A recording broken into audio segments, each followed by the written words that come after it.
This is VSiN, the sports betting network. The numbers told the story, they always do. It's one of those idiots who believe in analytics. This is a numbers game with Gil Alexander on VSiN. Good Tuesday morning, tune. It's a numbers game at VSiN, the sports betting network, VSiN.com, Game Plus, iHeartRadio, YouTube TV, and of course, Sirius XM channel 158. It's radio's Gil Alexander, everybody. That right there. It's Calais Baitalon. Yeah. Producer number 9. So much more than the producer. What's happening? Not much. I just used a couple fancy words before the show, so I'm just gonna hope to carry it over. Well, give us a clue. Well, not really that fancy. Hence and arise. I was just thinking, when's the last time I've used the word arise? Arise is fancy. Yeah, I'm gonna go with fancy for that. Hence, perhaps, is somewhat fancy. Yeah, hence. Yeah, hence. Heretofore. Coming up on the show, Mark Borchard talking Major League Baseball with us from an undisclosed location somewhere in the desert. Base winner, you may know him as Drew Dinsick. Hour number 2, U.S. Open plays. And, of course, NFL thoughts as we are now, wow, what is it? 9 days away from the beginning of the regular season. 9. Count them 9. Why do people do that? Why do they go count them 9? I don't know. Does anybody hear that and go 1, 2, 3? We will, speaking of football, we will do NFC. Okay, let's complete our NFC North conversation. Yes. Which I guess we started a long time ago. But let's just start from the beginning on that. And then let's do AFC West. Let's just immerse That's right. in the National Football League big time moves in the AFC West yesterday. The Raiders were pulling the trigger left and right. Oh, you're talking about trade. I thought you meant betting line moves. You're talking about a trade. Yeah. Yes. Yeah. Can we okay, one second. Hold that this thought for a second. Teaser Tuesday today. A little later on, Tyler Shoemaker on WNBA. And when I say a little later on today, it's because we're here for 3 hours, y'all. I don't know if you know this. We're here all day. Did we get a lunch break? I think we do. Get a lunch break. And Dr. Bob will join us. Yes. Let's go. Not actually a physician, but a doctor of sports analytics. He'd love to tell you the story about how he got named the doctor, but I don't dare ask him because that'll take a segment away. But we will talk about season win totals that he released last week, four of which are still available. Okay. So he will talk about those 4. And I want to get his top 5, his rankings of the top 5 teams. And specifically, I'm looking for the gap between 1 and 2. Because he has some really strong thoughts on that, and we'll get a week 1 play from him at least in this, and then we'll have him every Friday during the season, as we always do. How about Fridays here on the show? Falika, Fezzik, Dr. Bob, love it. Doesn't get much better, man. Don't get much better than this. By the way, I was talking to Crack yesterday. I was like, do you want to stay the same hour, or do you want to move the last hour? So it was like, Crack will be the same hour on Thursday this week, but then we will move Crack back an hour to the final hour of Thursday starting next week. Just smart marketing by Bill. When you texted me that, I was like, "This actually is a good idea. This is smart." So we don't confuse people on week 1, but then we push it. We remind everybody while he's in that he will be at 9 going forward. Also, we might have we might have a special guest during the Crack Hour this week. Oh, okay, fancy. Yeah, can't wait. Someone who's going to jail. I'll tease it that way. Okay. As long as we aren't. No, we are not, as far as I know. Oh, back to your point about the Raiders. So the Raiders, obviously, Aiden. I was about to say Aiden Hutchinson. Aiden O'Connell. Aiden O'Connell. Good God. Aiden O'Connell. By the way, this is where I couldn't come up with the name. I have a story for you later on this. So Aiden O'Connell hurts his wrist. So the Raiders in need of a backup quarterback. Pete Carroll, of course, wants someone, as Pete Carroll does, wants someone with experience. They go out and they trade for Kenny Pickett. A 5th-round pick goes to the Browns for Kenny Pickett. Which makes sense from the Raiders' standpoint, right? Have a quote-unquote veteran quarterback. And by veteran, I mean someone who's actually taken snaps in the NFL, has started games. Obviously, Kenny Pickett starting for the Steelers, and then was Jalen Hurts' backup last year with Philly, and saw some action, played against Washington at length, for instance, in the game that Philly lost to Washington when the Skins turned the ball over 5 times but still won on some Jaden Daniels heroics. But so that makes sense from their standpoint. I'm fascinated by it from a Browns standpoint. Fascinated might be a little overstatement, but it is pretty interesting to me because the Browns essentially, and keep in mind, Kenny Pickett just went, right, with the 5th. Kenny Pickett went for a 5th and DTR from Philly to Cleveland in March. So what's that, 5 months? And a hamstring injury, admittedly, as well in there. Where the Browns, I guess, just decided, well, if you're going to give us a 5th for him, we'd be happy to unload him at this point. They saw enough, I guess. I think it was, I think it was a bummer of an offseason for Pickett being injured because I think the Browns' plan this is what I thought all along. I think it was, hey, let Flacco and Pickett have a battle. Whoever wins is going to start week one. Whoever loses that is probably cut. Because I never believed they were going to carry all these quarterbacks into the season. Well, they said they were, but what's curious is Joe Flacco is what I believe, if you Google it, it's like 58,000 years old. Yes, that is right? correct, yeah. He's not going to, this just in, the chances of him playing 17 football games is probably slim to none. Yeah.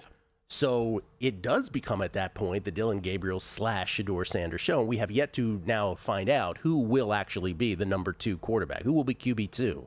Dylan Gabriel's last performance leads one to believe that perhaps it's him. Also, Shedeur Sanders' last appearance and performance. Though, of course, social media is filled with people saying he didn't get a fair shake. But I guess from the Browns standpoint, it's like whatever you felt about the Browns from a season win total, and regardless of how you felt about Kenny Pickett, that has to move the needle at least incrementally for you more to the bearish side, right? Because if Flacco is not available, then you're dealing with a rook. Yes. I was thinking Pickett would have beaten out Flacco, but that's with him being injured. I just don't think he got that opportunity. You're right, though.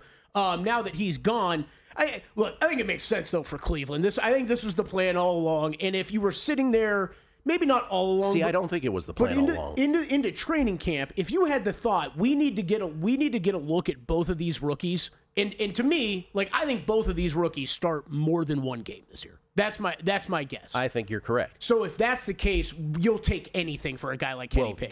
That's what I mean by I don't think it was the plan all along. I think it took the Raiders and the Aiden O'Connell injury to come along and say, yeah, is he available? And the Browns sort of like, well, why, yes, he is. All of a sudden like that. So anyway, it's a trade on the fringes, it would seem, but for Cleveland bettors or for those thinking about betting Cleveland, it might be a curious move for you. And may trigger a bet, one would say. By the way, the other news yesterday, we were on, Terry McLaurin, the incomparable one, signed with Washington, 3 years, $96 million with incentives. And then after the show, Trey Hendrickson gets his 1-year deal with the Bengals, a $14 million raise. He's going to make $30 million. Yep. As we know around here, Kelly Bidlin money is what we call that. That's right. Trey Hendrickson, 1 year with the Bengals. So Trey will rinse and repeat this next year. He'll be a free agent to go anywhere he wants next year. And then the Steelers, Cam Hayward, who has 2 years with his left on his deal with Pittsburgh, but wants a new deal. It appears that has been, I don't know if it's been smoothed over because Cam hasn't really said, I'm happy with this, but at least he's at practice, and Chris Boswell, apparently, who had a bit of a dispute, is playing as well. I didn't know about the Chris Boswell thing. So that appears to be, and we kind of alluded to it yesterday, the Steelers don't mess around with stuff like this. Like, if you're under contract, you're under contract. Yeah. And as we said, Cam Hayward certainly long in the tooth as well, as great as he is. So it appears that will go okay for the Steelers. And that Cam Hayward will play against the Jets opening day, week 1 for the Pittsburgh Steelers. It appears that way, which leaves Micah and the Cowboys as the only real holdout or hold in, whatever call it now, hold in, I guess it is, in his case. And all these, because remember, the reason that there are hold-ins now, not holdouts, is because teams now, back in the day when you held out, teams could fine you. And then at the end of it, the player would just recoup it once they sign. They'd be like, oh, we'll give you all that money back. You can't do that anymore. Right. So that's why it's hold-ins now. That's why they show up, because they can't recoup their money. Which is way better, Gil, and obviously way less awkward. Because we need Micah Parsons laying down on a training table, not paying attention at all to a preseason game. Because, yes, he's there so he can mentor the younger players or something like that. I don't know what you thought about Hendrickson. I don't know if I thought this is how this was going to go down yesterday, and I think this is very, very, very lucky for the Bengals. Oh, it's super lucky. Because he's kind of like the McLaurin conversation, right? It is a little bit lost. Like, Trey Hendrickson's not a young dude. Like, I think a lot of people forget all the years he was in New Orleans before he even got to Cincinnati. It's not like he's a young guy, so I'm sure they were on the fence just because from the age side of things and how much you're going to pay this guy. And okay, now what are you getting? You're getting Trey Hendrickson basically in a contract year, pissed off on the field like great. Who led the NFL in sacks last year with 17.5. I believe he had 17.5 the year before as well. What was he, 11-1? I don't know what he is now to lead the league in sacks. Real quick before we move on here, we have some tennis plays. Yesterday did not go well in the end. Yesterday looked like it could have been a monster morning. Hit the 2-1 on Adam Walton against Ugo Humbert. Came really close to hitting the plus 331, but no cigar on Yuan Yue against Samsonova. And then the other two plays later in the day, quite frankly, weren't good at all, which is an oddity for us really on hard court. So it was a 1 unit and change losing day. Let that be the worst that happens to us at the U.S. Open. Today, 4 more picks. Happens to be 2 more on the ladies' side, 2 more on the men's side. Don't plan it this way. It's wherever the numbers lead. And all of this is data-driven. Elena Avanesian. Let's talk about the ladies' side. Elena Avanesian. Sure. Avanesian, yep. Plus 142 against Anastasia Zakharova.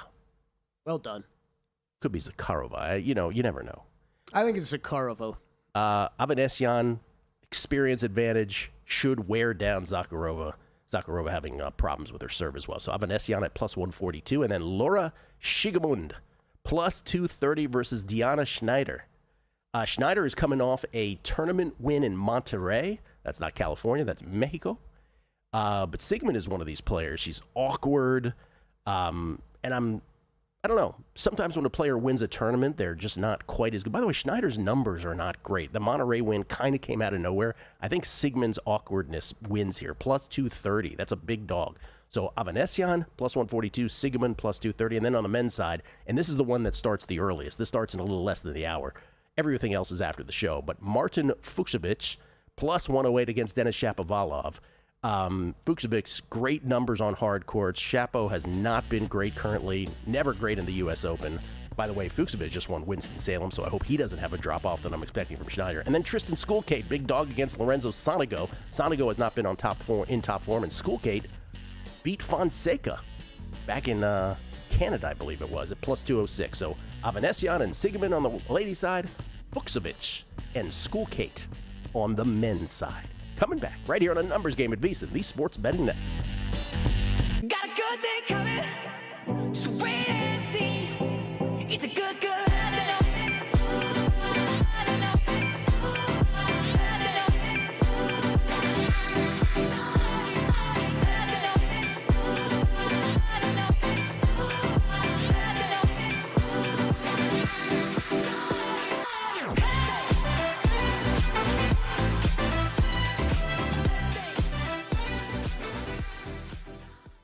So, Paulie, have you had a chance to read the VSiN Daily yet? Yeah, came in at 3 a.m. What's Bill doing up that late? Well, rumor has it, it starts off with a 12-hour meditation session. Then he just pours himself over film and live TV, really focusing and taking it all in. Bill's in with the biggest insiders, talking trade secrets, strategies, the whole nine, absorbing the info. And then and only then can the writing process begin.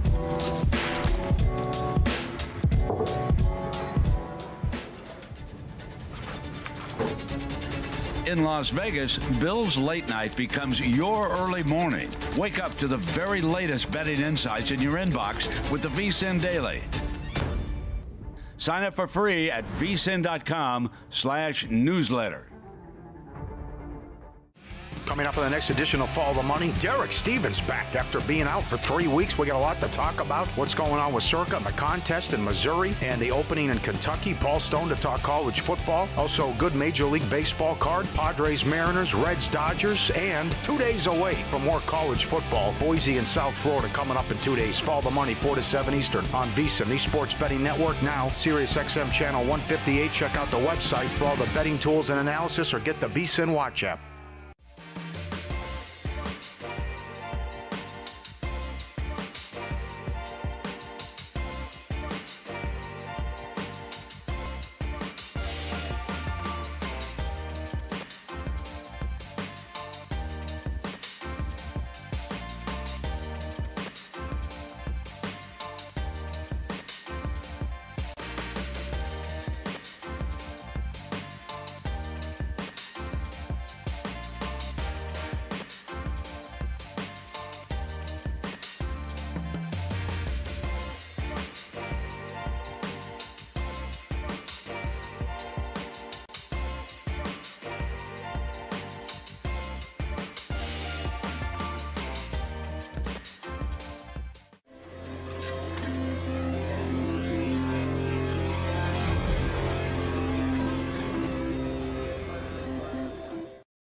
A numbers game on VSiN, the sports betting network. Want to bet smarter? Start with Smarter Insights. Right now you can check out VSiN NFL Betting Guide 2.0.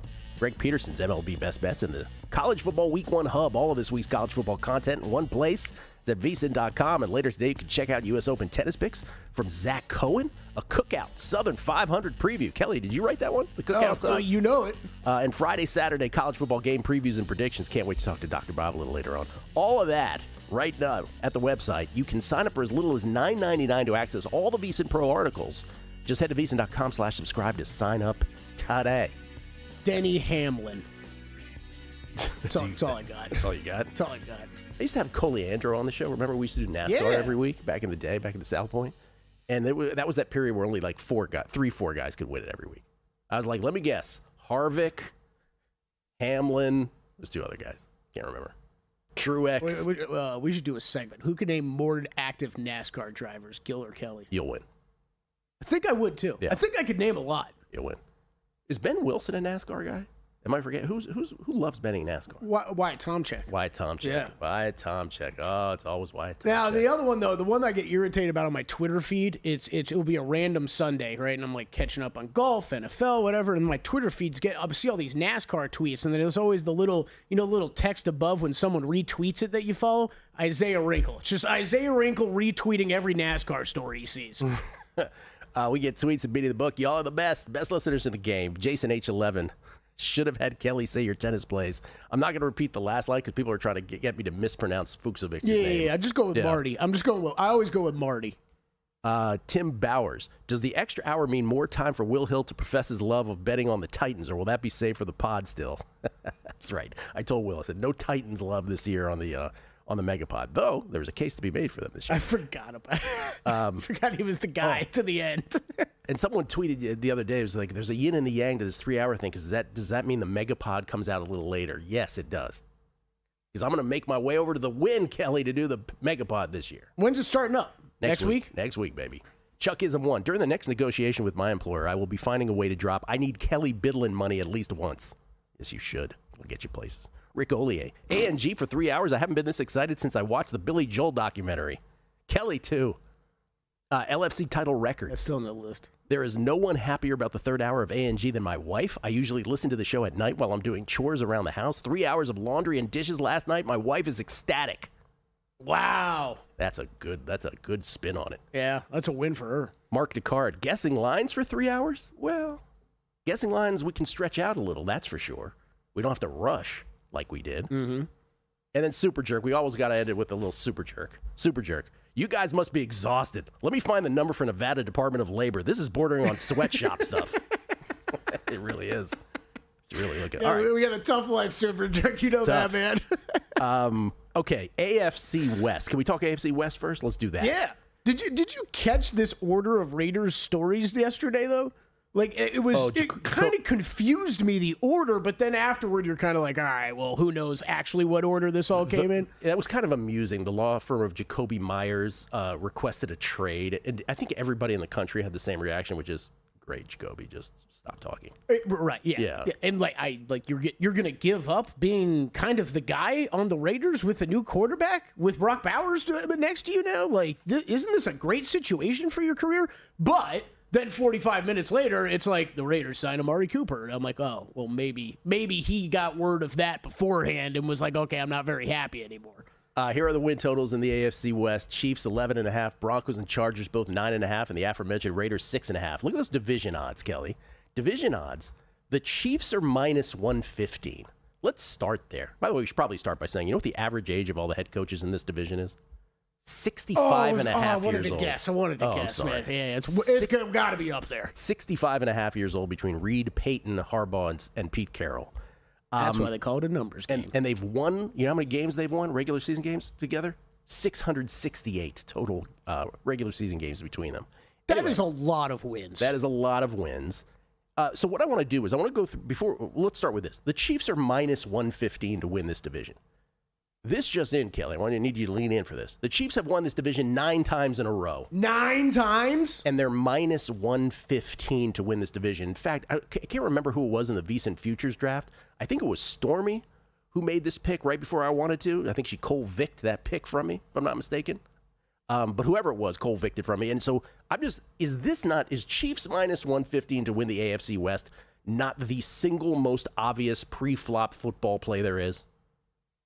We'll let you be the judge. Let's go through the prism of Cleve TA's guide on this. If I'm going to go just division bets, I hear you. For me, it was the Texans was still easier to pull the trigger on. Wow, really? Yeah. Okay. We highlighted Aaron Schatz earlier this summer, and Warren Sharp as well. Let's highlight some of Cleve's football preview stuff as well. Obviously, we do the VSiN football guide content as well. But Cleve for Kansas City. And there'll be some good or bad here, and then you decide, right? Fair and balanced, Kelly, is what we're doing here. Kansas City, 15-2 last year.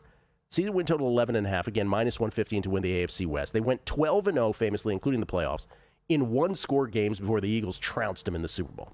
And because they went 12-0 in one-score games, I feel like, people immediately, whatever our brain does, it toggles to, 12-0, they must stink. They must be way worse than they were last year. Well, they were 15-2, but it's not like they were they played like a 7-win team. They played like an 11-win team, right? So for whatever reason, we tend to take a stat like that, and the pendulum swings way too dramatically. But what did they do in this offseason? And people expect regression, and as many times as you and I have talked about it for the past year, I do think it's a little bit different when we're talking about Patrick Mahomes and Andy Reid, one of the best quarterback-head coach combinations of all time. Kelly Bidlin, you have said no truer words. It's absolutely right. You just can't compare, like the Chiefs situation to another team doing that is not fair to compare. So Rashee Rice, who got hurt with the knee injury week 2 last year, he's back. They re-signed Hollywood Brown. Big move on the offensive line as they got Jalen Moore from the 49ers. He was the guy that backed up Trent Williams. He graded as a top 30 tackle by Pro Football Focus last season, signed for 2 years. So they addressed problems, right? They've won at least 11 games in every season with Mahomes as the starter. Again, their season win total is 11.5. Let me repeat that. The Chiefs have won at least 11 games in every season with Mahomes as the starter. Andy Reid 10-2 to the over in his 12 seasons with the Chiefs. Talking about season win total. It's astonishing. And then there's the two teams right behind the Chiefs, again, lined at 9.5 season wins, Denver and the Chargers. Denver, number 1 defense in EPA allowed last year. Expected points added. Finished top 4 against both the pass and the run.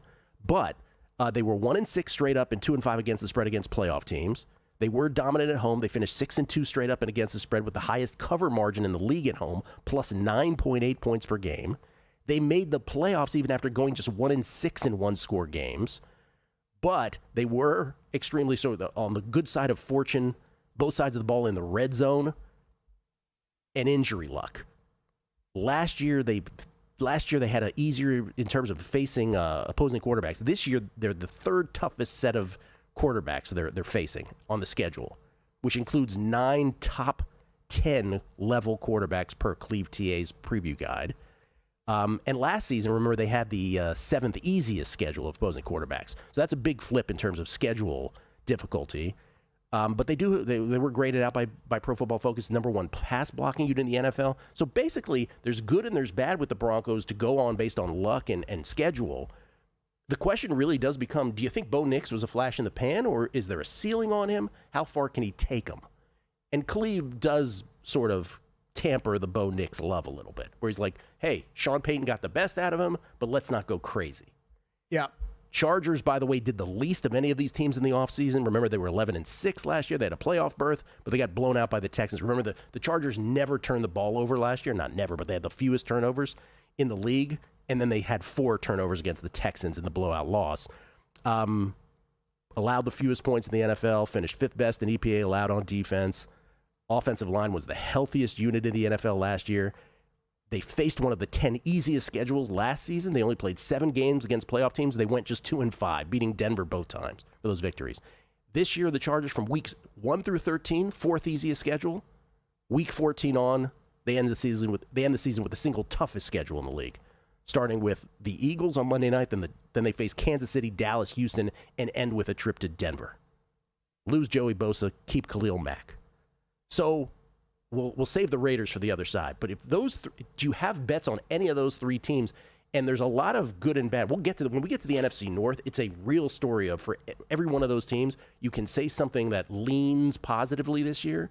And then there's right after the comma, there's something that leans negatively based on injury luck last year and how the cookie crumbled. But any bets for these three? Yeah, I'm in on the Broncos to make the playoffs. I took a little while to come around, I think, on that one as opposed to others. I know there were people heading into this offseason that were high on the Broncos right away. Took me a little while longer. I didn't know if there was a huge difference between where the Chargers and Broncos were at. I think the Chargers had a terrible offseason, frankly. I don't think they added many weapons to help out Justin Herbert out there. Rashawn Slater gets hurt out for the year. I think that's a killer. And look, Chiefs offense, I still got questions, man. Chiefs minus 115 to win the division. I'm not going to overthink it. Not going to do it. We'll do the Raiders in a bit. Mark Borchard joins us for a little baseball talk on the other side. It's a numbers game at VSiN, the Sports Betting Network.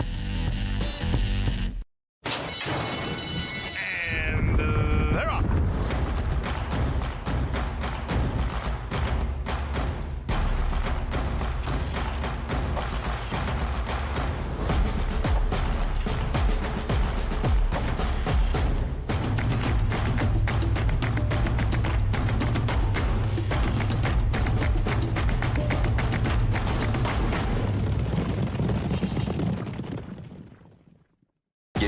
This season with VSiN's College Football Betting Guide, exclusive to VSiN Pro subscribers. It's packed with 136 team previews, preseason top 25 rankings, and best bets from our experts. Pro subscribers also get the NFL Betting Guide, daily best bet emails, exclusive splits, and full access to our premium betting tools. Sign up now at VSiN.com/subscribe for just $9.99 for your first 30 days. Or save 50% with an annual Pro subscription and join us on the Sports Betting Network.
This is VSiN, the Sports Betting Network.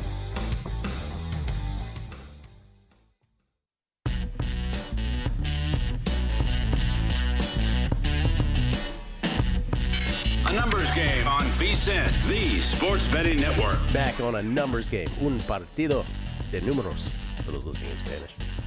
Although some say juego. The whole thing. See.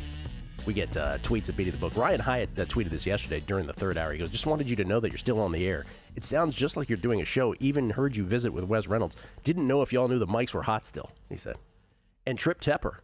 Scary Terry signs. Numbers game gets a third hour, and the Cowboys are a dysfunctional mess. This could be the best Monday for Gil since the day after Eagle conquered Wimbledon. Congrats on the continued success of a numbers game. Thank you. That's very nice. Listen, every time anybody comes out of the studio, outside the studio and says, we really enjoy the show, I always say this. You know what? You know why we enjoy it so much? Because Kelly Bidlin makes it a blast, ladies and gentlemen. This guy right here makes it a blast. Oh, thanks, man. You do. It's very true.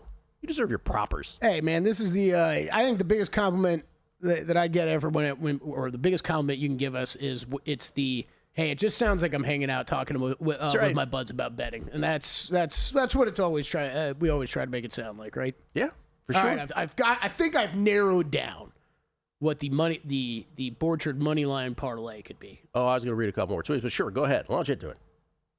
All right, so I don't want to break it. I don't want to ruin it for the audience yet. But he's got a shirt on. Oh, I see. And I said I got to find the dance partner for who the money line parlay. I think it's going to be Toronto. It's going to be the other side. So he's wearing a Dodgers shirt, which we will reveal now. Ladies and gentlemen, Mark Borchard from an undisclosed location somewhere in the desert, courtesy of the Progressive Guest Line, Base Winner, basewinner.com. And, of course, he does his Bet US show each and every morning, talking Major League Baseball. He's wearing a Dodgers shirt. Our little graphic is covering that up. Kelly is predicting a Dodgers-Blue Jays parlay from you today. Is that correct? You know, Gil, the only reason I wore the Dodgers shirt today is to bring out the blue in my eyes. So I kind of threw him off a little bit. But I think we can talk about the Dodgers. I mean, that's probably the most exciting thing in baseball. You know, Gil, it seems like these playoff races are pretty well set in stone, at least for me, by my numbers, by my simulations. So, but that is an exciting race. That's a good race over there in the West, Gil. You ever have a girl say that to you in college? You're like, yeah, your whatever color you're wearing makes your eyes look that color. Did I ever say that to you? No, just me. Absolutely, yeah. All the time. Yeah. Okay, so let's start with your plays. What are your plays today? Well, I'm going to go with speaking of the parlay. We're going to go with the Brewers, and I like Mizorowski. And so this gives it like a handicapping philosophy or tenet. How much is enough from a sample size? Well, he's had 8 games. He's been really, really good in those 8 games, Gil. In fact, he's my number 4 rated base winner pitcher with a 40% run suppression number, and that's based on strikeout percentage, walk percentage, and ground ball rate. So I think that there's a little bit of trepidation for me on him because it's 8 starts, but it's been 8 really, really good starts. So that's the first leg, Gil, of the parlay. And then the second one, I just want to get it to plus money. I'm trying to get this Brewers game to plus money, and I think I'm going to go with the Astros with Hunter Brown. I just, you hate to say, and I'm kind of going against my model on this, but my model says there's value with the Rockies. I'm going to go against it, and I'm going to make the second leg the Astros, Gil, and that pays about plus 117, and that's good enough for me. I think these are 2 solid games. Particularly the Diamondbacks. I wanted to bring this out because I was looking at this Diamondbacks bullpen, and I don't think I've ever seen anything like this, Gil. They have 8 guys in their bullpen. None of them have a strikeout percentage. These are relievers, mind you. None of them have a strikeout percentage of greater than 21%. And I've never really seen that. And it's an amazingly bad bullpen. As bad as the Rockies are, the Diamondbacks are worse. Worst bullpen in baseball, Gil. So going to take a little bit of action against that. Let me digress to something you said there, because I think there's an interesting handicapping point you were just about to make, or you started to make it, maybe you did make it, which is what constitutes a big enough sample size to sort of have a conviction to make a bet. And those of us who have lived on Fangraphs for as long as we have, you to this day, me back in the day for sure, it was like the only thing I did for years. And it's always that interesting question because you want to be cognizant, is it a meaningful sample size? On the other hand, there's these things called betting lines that, once it is a sample size for everybody to buy into, those betting lines or the edge is gone. So I can remember when Jacob DeGrom's first season, before people really got who Jacob deGrom was. That was the sample size question, right? Like, he had only pitched a few times, but the advanced stats backed up what we were seeing so well that it was almost like sample size schmample schmize. I'm playing this guy, and it was just an ATM machine. So that is a bit of art as opposed to science on this, isn't it? Well, it's a tough call. And I think, and the other thing, too, is you don't want to be too subjective on it, Gil, because what happens is you want to be able to go back and analyze your data. What's working for me, what's not working for me. And if you're going to use 8 games for one guy and 4 games for another guy and 12 games for, so the data is going to be super inconsistent. So I try to I use 17 games. That's my magic number. And it's not any more magical than if you use 13 or 14. It's just, I think, the most ideal number to use for me. And I get a median, but then I can go ahead and backtrack and see, well, how is this working? And the numbers are going to be consistent when you pull your data and you pull your results. So, but you're right. It's like I picked 17. If you picked 11, would I just disagree vehemently with you? No. Yeah. So, but it's really good, and I think so. He's got 8, and it's been good. The numbers have been really good for him. I think he's got like a 37.3 strikeout percentage. That's a median average, and that's the highest on the board today. So I was like that. I was actually right. I said that off the top of my head, and that's what it is. The other one, not to get too nerdy here with people, but since this came up, the other one I hear people cite, sometimes they cite BVP, batter versus pitcher stats. And I always say, man, if it's not like 50 at-bats, it's not a meaningful sample size. Is that kind of a number you use as well? Oh, for sure. I can't even go there. ISO power stabilizes at like 250 plate appearances. Now, what's good about this is that you can group pitchers. So let's say I'll just pick a random guy on the board, Nick Martinez. Well, there's probably 6 or 7 pitchers like Nick Martinez, and then you can group them and get a bigger sample size. So I like more what the guy does over, say, 300 plate appearances versus a group of 5 or 6 pitchers. That to me would be a little bit more powerful, Gil. This is what me and Mark used to do at spring training games while the game was going on. That's all we used to talk about. No, it's fascinating. Make up metrics and stuff. Well, it's fascinating. Yeah. I think it's fascinating because you do this stuff with tennis. I do this stuff with golf, and it's it's recent form versus course history or opponent history, stuff like that, right? But if you go 50 plate appearances back, how far back might you be going, right? And so how much has the pitcher changed since then? You never know. Mark, what was the LL Cool J one that we came up with the managers? Long leash Cool M, LL Cool M. LL Cool M. How quickly they pull. And we did expected fielding. Expected fielding. Base runs, expected base runs allowed. We did that. Yeah, that was a good one. Now you know why the ladies look in his eyes and say your eyes look so blue That's today. Right. That kind of talk. Anything else besides that parlay? Besides the Brewers Astros parlay, do you have a straight bet for us today? Yeah, I think Cincinnati plus a run and a half minus 130 is a decent idea. Kershaw, I'm still not sold on this guy, Gil. You talk about strikeout percentage of all the pitchers on the board. He's the lowest today. And so that's a 2 percentile, 12.5% median strikeout percentage. That's awful. And the thing is, his location number, this is Eno Saris, he does this location number too, 22 percentile. So I don't know. I think maybe some of his results have been better than some of his underlying stuff. And it's just more of a play against him than anything else. And I'm going to go with Cincinnati plus 1.5, Gil. Cincinnati plus 1.5 on the run line against the Dodgers today. And by the way, shout out to you, Dodgers up a game. You've never swayed from you think the Dodgers are winning this division. Still up a game after swaying with 2 losses heading into Sunday this past weekend against the Padres. Well, actually, I kind of waffled a little bit because I put out a couple weeks ago on the MLB show. I put out the Padres at plus 750, but I thought that the value was pretty good there. In fact, I just ran it this morning, and it looks like for me, it's 50-50. The Dodgers 49.3% chance, and the Padres 50.7. Oh, there is a little. So that's exciting because we don't have much. They open up these playoff positions that I think it's pretty well set in stone. I don't even think there's maybe the Mets versus the Reds, but I don't even think that's close, Gil. Real quick before you go, home run lead this year in Major League Baseball. Cal Raleigh hits his 50th yesterday.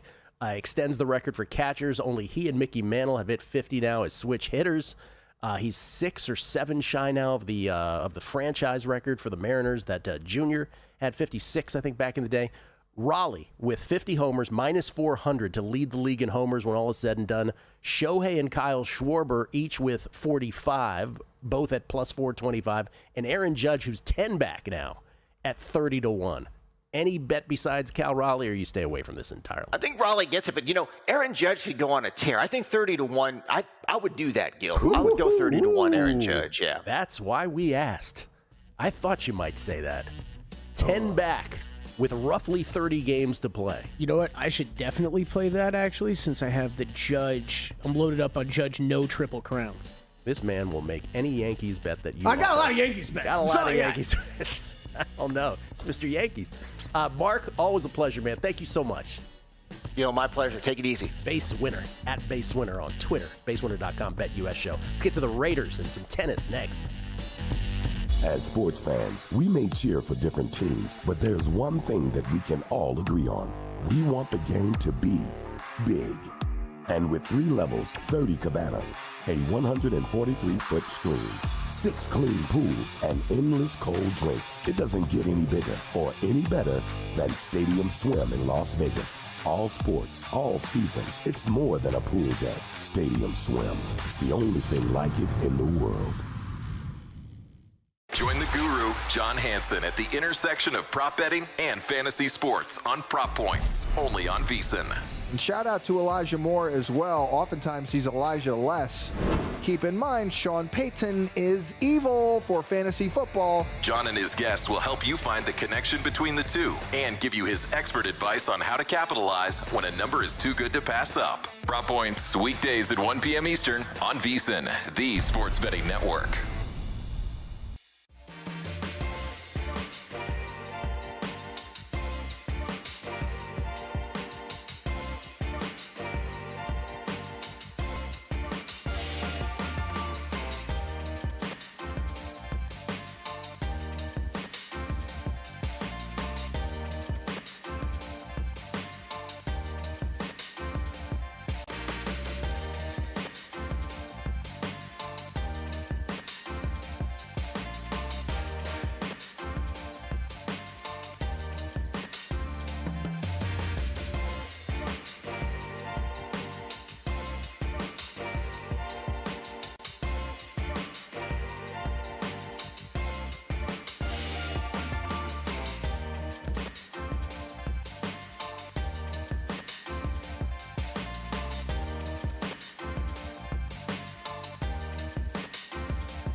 Numbers Game on VSiN, the sports betting network. You need a proxy, perhaps, for these contests? Kelly and I do. We might forget unless we sign up with one. Proxy services they abound. But Winner's Circle Proxy, well, they've helped clients win over $9.3 million last 2 seasons. You can join the world's biggest football contest with one trip to Vegas anytime before the season starts, trusted by thousands of players over the last 9 seasons. Learn more about using a trusted proxy service. Visit winnercircleproxy.com/VSiN. Nice to meet with their 2 free entry winners yesterday on the show for both Millions and Survivor. Jess and Big Tone, good luck. Big Tone, that's what you're calling him? Big Tone? Apparently that's what I called him when I drew the name. He said he liked it, so I'm going with that. Yeah. Big Tone. Big Tone. We get tweets at Beating the Book. Bruce Delbigan. So if Kelly getting under 235 pounds got you a third hour, does him getting to 200 pounds mean you have to do 4 hours? And is that a good thing? Oh, is that what's happening? Interesting. Yeah, I don't think they're correlated. Primetime Cowboys _Cubs 1. Yo, hey, man. 3 hours. Count them, 3. Hence, congrats on the ginormous pay raise as well. Wait, what did you hear? Now that contest issue shall arise with the expanded show. Let me ask you one more time. A third hour full of debate on the Cowboys practice team editions would be ratings gold. Yeah, and I'm not going to do that. Eric Biggio from William Hill, our buddy. He says, I'll try to have some third hour numbers game content for you guys later today. The last 2025 edition of MLB Monthly Wins. September, anyone? Wow. Did we do September last year?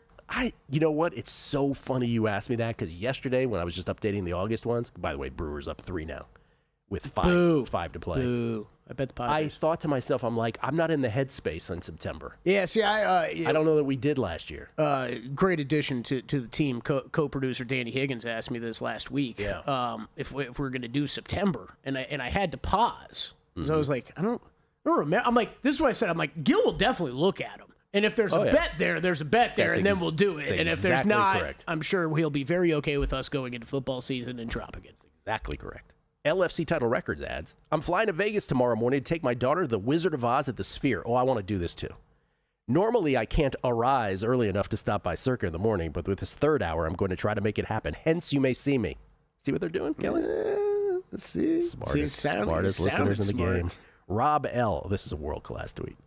I'm pulling a whale capper, meaning a Drew Dinsick, and going to Italy with my wife next week. Should buy me 18 weeks of subpar husbandry, right? Hashtag pro moves, yes. Oh, wait, yeah. This has got to be like Napa weekend upcoming for Drew. Well, we'll ask Drew later. He's coming on the show momentarily. We'll ask him. I think he's out of town for I think he's on location for our spot today. For those who missed it, the pro. Oh, is that right? Yeah. By the way, he did the U.S. Open Beating the Book tennis podcast from a very ambient noise location as well here at Circa. The pro tip from Drew is right before football season, take the wife, take the significant other on a really special trip. Napa, Drew usually goes to, right? Italy, whatever it is. Romantic, if it need be, and then you can, as this gentleman said, Rob L., 18 weeks of subpar husbandry to follow. That's right. Just got to pay your dues. Right. Did I tell you about my Saturday with Drew and Matt? So I was being just a great friend, great supporter. Was like, I'm going to come up here to the panel and check out Drew and Mike Pritchard and all our friends that we like up there talking about the contest. And I get here on Saturday, and I'm supposed to go out to dinner with Drew Dinsick and Matt Brown that night. Okay. And I get up here Saturday, stay for the panel. Drew's, kissing babies, shaking hands afterward. That's what he does. I ran into JVT, so I'm like, hey, let's go get a drink. I'll wait for Drew. And Drew comes over, then informs me he's got to fly out early. So we had one drink together before he had to leave. And I was like, hey, JVT, you doing anything? He's like, yeah, I got to get home. So he left. And then Matt Brown, I'm waiting to get back to me, and I realized that he's been napping all afternoon because apparently him and Drew closed down Legacy Club basically the night before. So I got ditched, and then I just went to Resorts World and hit a Royal Flush. So thanks, guys. That's how you showed him. I texted Drew. I was like, hey, you can bail on me anytime. You showed him. And this is from, I'm not going to pronounce his name correctly, but CK Budapest, as in Hungary. He said, you did pretty well pronouncing Marty's last name, Fuchovich, but Martin? Did I say Martin? Because he had the O, so it threw me off. He goes, nope, it's Martin. With a new third hour, you have plenty of time to work on it. That's a Martin? Wow, it's with an O. CK Budapest, all I have is this to say to you. Mivan. Yeah, sometime. Some Hungarian for you. John Blum, I'm walking through the South Point, streaming ANG, walking right past where the old studio used to be. I'm not letting you dissuade me from the Broncos to win the West. Okay. That was your thought was. Watch out. Parles might tackle you. Right. Yeah. Parlay may get to you. Okay. Raiders. Let's wrap up the AFC West. We'll do NFC North a little later on. But the one team we didn't get to was the Raiders. And I just want to say this. Again, this is through the prism of Cleve TA, our buddy. And by the way, it was nice of Cleve to say hello during Bet Bash. Yes, he it was stopped awesome by. seeing Cleve in person. 2 minutes before the show, so we couldn't say much, but it was great seeing him. Jake Hayner, waived by the Saints. Jake Hayner, son of Julie Hayner, former Bay Area local anchor. At KTVU Fox 2. I hope Jake gets picked up somewhere just so this bit can continue. That's right. So now it is a Rattler Shuck duo. Yes. Okay. Not necessarily in that order, or do we know it's that order? We don't know. Not necessarily in that order. We don't know yet, but know. Rattler did take snaps with the ones in the last preseason game. If that tells you anything. It's the Saints promo. Rattler, Shuck, catch the fever. All right, the Raiders. If you're a Raiders fan, and we know a lot here, obviously, in Las Vegas, your season win total is 6.5. Through the prism of Cleve's preview, there's a lot to be optimistic about. No team in the last decade, I don't know if I knew this, and this is where analytics are, your eyes can see one game better than analytics, but analytics captures the full season better than your eyes. I have this note highlighted too. No team in the last decade recovered a lower rate of fumbles than the 2024 Las Vegas Raiders. They recovered only 18.8% of their 16 offensive fumbles and only 25% of the 12 fumbles forced on defense. Their 21% net recovery rate was by far the lowest among 320 teams since 2015, a full 9% lower than the next worst team this decade. All right, that's the first note. That's a crazy stat. You got to expect better on the fumble luck. Las Vegas also suffered, Cleve went on to say, some of the worst injury luck in the league, finishing 31st in adjusted games lost due to injury last year. You'd figure that would get a little better this year. They faced the 8th toughest set of opponents last season by win percentage last season and the 3rd toughest schedule of opposing quarterbacks. This year, they're expected to face closer to a league average schedule of opponents, but they will have the worst rest situation in the league, minus 19 days. Remember, that's that Warren Sharp thing that he does. But Cleve does point out this, because whenever I talk about with Warren, and Warren does a great job of it, but there really is no definitive proof that there's a correlation between net rest and on-field performance on a game-to-game basis. The assumption is that it's cumulative, that it affects you later in the season. But the Raiders, Chip Kelly's going to run the offense. Geno's here, 15 career starts playing indoors. Geno has generated a positive expected points added in all 15. This just in, the Raiders play indoors. Geno ranked number 1 last year on target throw percentage, number 2 in FTN's catchable air yards. And Pete Carroll, 73 years young, his teams are 9-4-1 to the win total over since 2010. And his teams have been faced with a win total of 9 or less 7 times, 9 or fewer 7 times, 6.5 this year. In that stretch, and his teams have gone over 6 times with 1 push in those 7 times. So, I mean, that you put it that way, there is a lot to be bullish. Italy, I'm not saying they're making the playoffs. I'm not saying they're winning the Super Bowl. But over 6.5, I was an under guy. This completely sort of changes my viewpoint on it. I think there's a wide range of outcomes for this team.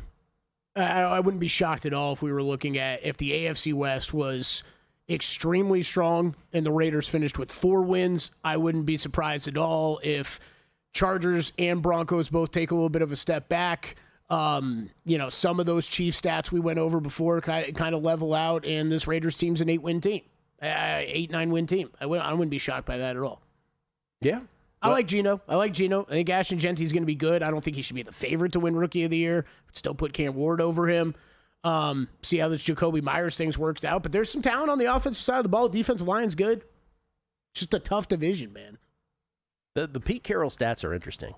And again, we're not really a trend show, but 9-4-1 to the win total over since 2010.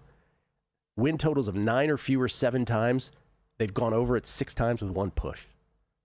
Pete Carroll can coach football. Now, has he been a little, what's been the knock on Pete Carroll? That he may have, by being so run-heavy and run-focused in a game that has evolved towards the passing game, that perhaps he has quantifiably or unquantifiably in a play-by-play success situation, he has taken away from his team on offense, at least incrementally. Yeah, that was the knock on him the last couple of Yes. years in Seattle, for sure. But in terms of those macro numbers right there, the proof is in the pudding. They never stink, or they never stink as much as the market thinks they will. That's the thing. And that might be enough to trigger an overbet for some folks on the Raiders. Interesting division. Not as interesting as the NFC North, in my opinion, which we'll do a little later on. Drew Dinsick joins us on the other side. We'll talk U.S. Open plays, see what he's playing today at Flushing. Also some NFL from him.